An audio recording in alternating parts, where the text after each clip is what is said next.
So first of all, I think Techstars is a world-class program. You have so many accelerators around the world that a lot of them are pretty useless, and they just take equity and don't provide a lot of value. I think there are about 2 in the world that maybe 3 in the world that are world-class, which is Techstars, Y Combinator, and then 500 startups that really are providing a lot of value. So from that point of view, as a business or even as an entrepreneur, you have master classes, and you get and then particularly the cooperation with Barclays gives you unprecedented access to people that as we have had the last 2 years before we started the Techstars program, that you can't even get a phone call answered by any of the banking people, and now you get access to the highest level within the organization, which obviously, if not leads to a deal, it gives you a lot of insight about their thinking, which definitely was the case when it came to compliance. Now, we did enter the program with the objective to get bank accounts. And there was a lot of willingness from within Barclays to try to make that happen. Unfortunately, you hit these walls of just the regulatory complexity, and we have sit around the table with, for instance, the FCA and Her Majesty's Treasury together with Barclays even, and had that discussion. And it's just a slow progress, and it's getting there, but they are logically wary of the ramifications of accepting Bitcoin companies and the associated transactions that do not fall within the regulation of the banking system, and what penalties they might get. So you would either need to have the FCA sign off, like you can experiment with Bitcoin companies within these contexts, or you need to have the banks create a framework under which they are willing to take that risk. But then, if you look at it, for them to take that risk as a bank is actually quite a hard decision to make, because what is the upside? You're essentially trying to enable companies flourish that try to disrupt your business in a very fundamental way. So the logical move for any financial institution, and you're seeing that with Barclays, eventually also joined they were quite fundamental in actually creating the R3 initiative, is to try to utilize the technology, blockchain, and create something that falls within the existing regulatory system. So not only are you not going to be penalized as a bank, but you're also going to be able to commercialize it more than allowing disruptive startup fundamentally disrupt your business. So that's the difficulty. Now, it doesn't mean that it's going to be completely. I'm talking more broader terms about this as opposed to Safello's role in it, but that was the initial discussion, at least what we had with Barclays, which because of that stranded. But then we started looking. Okay, can we find a way to because there are 2 ways that this can play out. One is Bitcoin. We find a way for Bitcoin to work with the financial system, which needs regulatory support, but also the banking support, or they're going to gravitate towards private ledgers and closed ledgers, or like semi-open ledgers. I call it shared ledgers. That's what I was going for, permission ledgers. So what can we do here in order to put Bitcoin in a framework where we can get a bank like Barclays to do something with Bitcoin? So that's what we set out to do, and we had to find the lowest denominator that no one can basically be against, which is charities. So we took that angle, and we were very successful at that, and it took a long time, a lot of discussion, but we closed this proof of concept during the duration of the program that we announced at the end of the program. Now, what we did there, and we've now since delivered this to them, I cannot fully comment on, but it was about looking at the safe use of Bitcoins. How can we create a framework under which a financial institution could work with Bitcoin, and then secondly, how could you efficiently connect it to the existing financial systems so you could start serving large corporations and be a bridge to the traditional world. So the results of that are actually quite interesting, and I hope at some point we could release what we did there. And we are now looking at discussions like, okay, what else can we do? So for a financial institution, I think the best strategy is still to go in both directions. Go both on the Bitcoin side and the blockchain side, because don't rule anything out. And I think that has been my main message to the financial institution. Any that I talk to, it's okay. It's fine if you're focusing on blockchain because it makes a lot of sense. You need to have non-functional requirements like uptime speed and the speed of transactions, etc. But don't rule out Bitcoin yet, because there has been, it's a top-down movement here with the blockchain implementation, but there's a bottoms-up movement here from the cryptocurrency space, which is Bitcoin and all the other altcoins that may, go through the exponential growth once we figure out the use cases.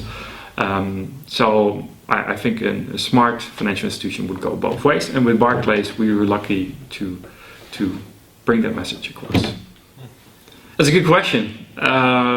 It's been, we knew when we started this would be a long-term commitment to building those relationships. I had anticipated that it would go quicker, and I think the lack of speed is also partly due to regulations and the lack of regulations in the European landscape. That moves quite slowly. You have had research papers out by the European bank, central bank. You have had the Bank of England that put out a report. You had HMT that did a call for information and responses, so it's moving forward. But in the United States, in New York, for instance, you have the BIT license, so that has moved a lot quicker, and under which you can then easily have a framework, a license by which there's no argument anymore for a bank to not accept your bank accounts. So we did expect that to move a little bit quicker. So we have also in that case not been, because essentially our company's growth is limited by the fact that we have accepted the strongest compliance in order to be a potential partner with the banks. Now that has helped in the case with Barclays and discussions we're having with other banks, but we haven't been rewarded in a way that other businesses had to move towards this compliance, right? So most of the European landscape is still free game, whereas long term that will not be the case. Like if you look at the analogy of the gambling industry, all the companies ended up moving to Malta because there you could get a license from which you have to operate, and otherwise you're going to have trouble operating as a gambling business in different geographies. That hasn't happened with Bitcoin yet, or cryptocurrencies in general, which mean that most of the businesses that operate in Europe can still operate by a fraud prevention methodology as opposed to an anti-money laundering route. So we and the other Swedish company here have to abide by the AML regulation because there is a registration with the financial inspection. In Germany, I think it is advised to go with the BaFin registration, but there's no license in either case. So that's the problem which has held us back. So why are we still motivated? I think because there has been a transition from the banking. If we look at 2013, Silk Road, Mt. Gox, we had, we experienced a lot of banks that are just completely against anything cryptocurrency related, and it was very, very negative, and it's just a coin that's used for drug purchases, etc. Then slowly 2014, but definitely last year I think was the big turnaround where the narrative had changed to blockchain technology. And blockchain technology, again, like I just mentioned, it's a way for a bank to commercialize within the confines of the regulatory framework. So they see a business opportunity there for making their operations more efficient and potentially creating their own monopoly around blockchain technology. But the other side of the equation is that the wider scope of things, it changes the narrative a little. So as Bitcoin hopefully prevails and grows, and there is going to be use cases that is going to grow the currency and the adoption of it, then that might, in this year, potentially, or next year, you could see a shift from blockchain towards Bitcoin and potentially other cryptocurrencies where we say, okay, maybe we have, maybe this is a little bit the internet versus intranet discussion that we have in the early 90s. and maybe we should have a broader view than just trying to solve this internally and trying to make legacy systems efficient, as opposed. So it's evolution versus revolution in a way. You can argue against that, but that's the way I see it. Is evolution is how can you make existing legacy systems more efficient by using blockchain technology, versus revolution is like we're talking about a new monetary systems and a new way of transacting across the world instantly with cryptocurrencies. So, and I think that's where we're now, and so we do expect that shift to happen, a tipping point towards other cryptocurrencies. But then, we need to have the block size debate fixed, and we need to see some real use cases come to life, which is obviously what we're aiming to do with Safello. But it's taking quite a bit of time. Not really, no. I mean, I can say that we delivered it, and that was successfully delivered. So the results were good. I hope we can publish those results. We're in discussion with Barclays with follow-on projects on this one and other parts of the organization, and with other financial institutions. For us, our own internal milestone is to get this wallet out of the door that we've been working on for quite some time, because we see that as a stepping stone to potentially work with more financial institutions. It's not that we are going full B2B, but it's definitely a way to get close to financial institutions, to get those pipelines to the traditional financial world, to get more people onboarded into this cryptocurrency economy. So it's one of those motivations for us. I think the more wider question to ask is how the media plays a role in all of this, and not only in Bitcoin, but you can even see it in how the new presidential election is going in the United States. If anything I learned in my time with Safello and with Bitcoin is the amount of misinformation, the amount of laziness in journalism today, misquoting, just taking bits and pieces of information and bring it to a higher to a level where they can just sensationalize the certain news, has had a huge impact on Bitcoin and cryptocurrencies in general.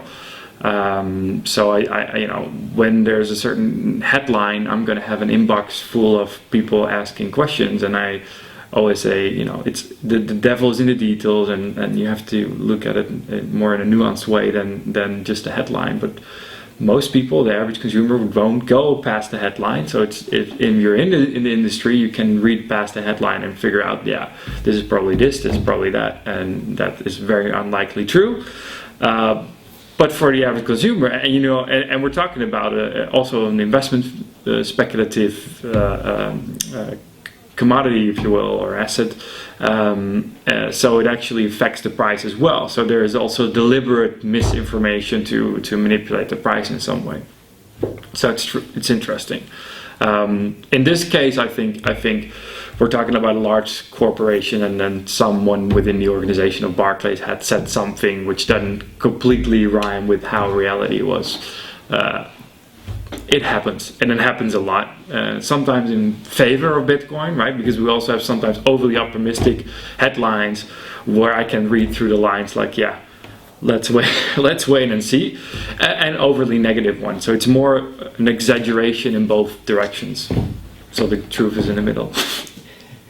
In general, the way I look at call it coins in general is that this is what the large corporations want to do with initiatives like R3, and they want to be able to move assets and other types of, and you have Ethereum doing it with smart contracts. So it's I guess it's similar, right? Smart contract, call it coins. It's pretty similar, but call it coins is obviously on the Bitcoin blockchain. The problem that I see with the assets part of it is that it's hard to say who's going to win. I mean, on all levels, it's hard to say who's going to win, but do you need to develop on Bitcoin, or is it going to be Ethereum that's mostly going to be used, or is it going to be another type of platform, and how will they interoperate with each other?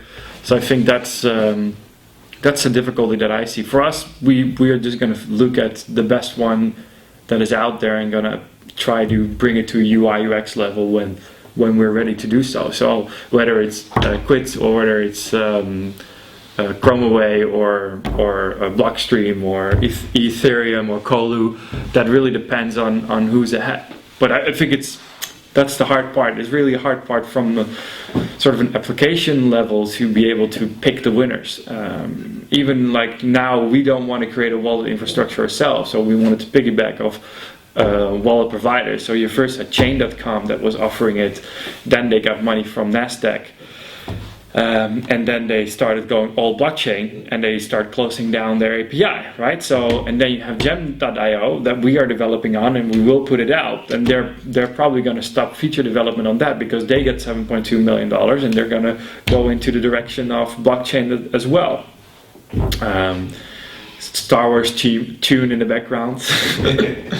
Join the dark side. But that's just how it's going to be, and I don't know. I don't know how companies like us, you need to maneuver and find and be adaptive to those changes. But I see it with a lot of companies. I guess you have StrawPay as well that is doing things with micropayments, and it's really hard to be the winning party in that, because also the companies that then want to do something with that, and they need to rely on this infrastructure to be around for a long time.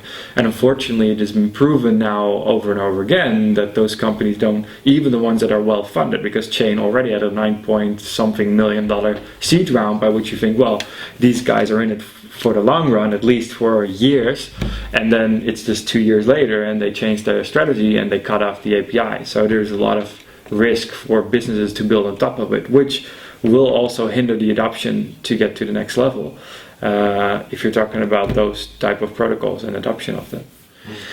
So first, I can say one thing. I was talked by a banker, which will remain nameless, that the word Bitcoin is synonymous to saying Ebola within the bank, and somebody quoted that in a media article, which has been the case and continues to be the case with how the media has been portraying Bitcoin. But so first off, Bitcoin itself has not been dying, right? It's been declared 90 times. Now with Mike Hearn, it's been declared. It comes closest to death because Mike Hearn was obviously a core developer. Whether where he stacks up in how much he developed compared to the others, I guess it doesn't matter. But the fact that he came from Bitcoin Core and joined the R3 initiative is kind of a big deal. The incentives for the financial industry are, it's not only blockchain and cryptocurrency, but it's fintech in general. The financial institutions are like from all angles attacked, which is it's hard to be a banker. So in a way, I sympathize with them. Another way, they scared the markets a lot when 2008 hit, and there was a systematic failure of the entire financial system. Which so they lost a lot of credit with a lot of people that they try to recover by building trust and try to innovate. Whether they so your question is whether they're gonna deliberately try to divide and conquer the market. I think from a strategic point of view, if you're running a financial institution and you look at blockchain technology, and particularly Bitcoin, because so blockchain technology, you can see as an opportunity to make your bank more efficient, and you can utilize that to just create a better bank.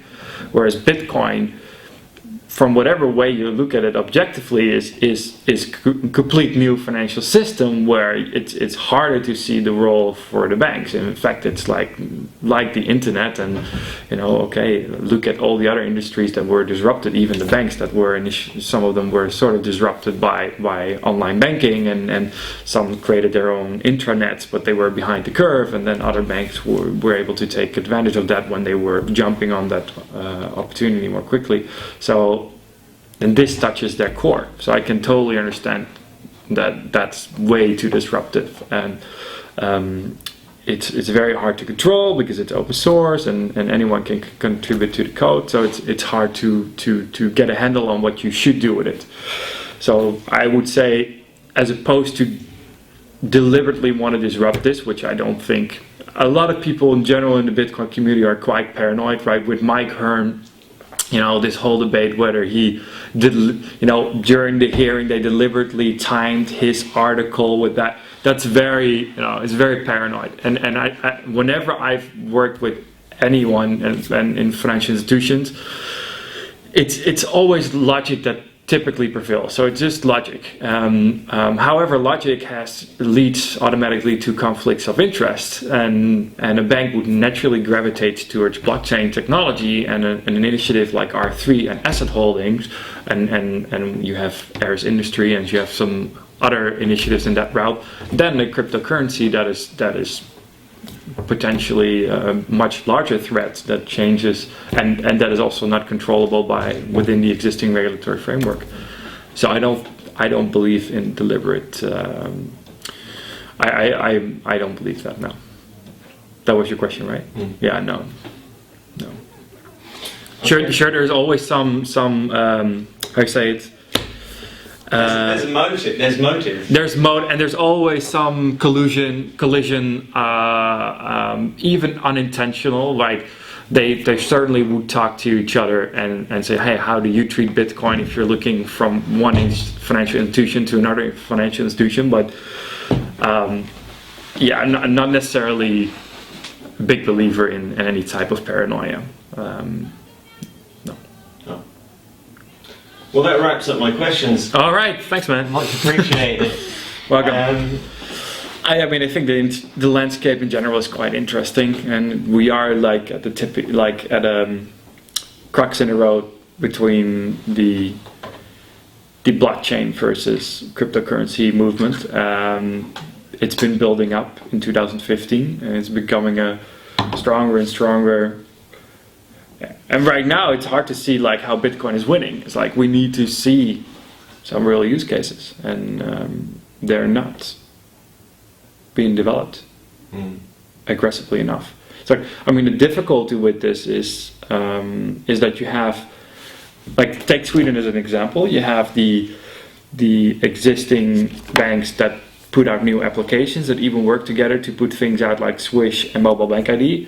And then you have fintech companies like Dreams and Capital and Ting that create very cool interfaces that can tap into the data of the banks with the API calls that they provide to the data. And then cryptocurrency is coming, most applications are coming from a highly technical point of view, so they're not bringing it to UIX level.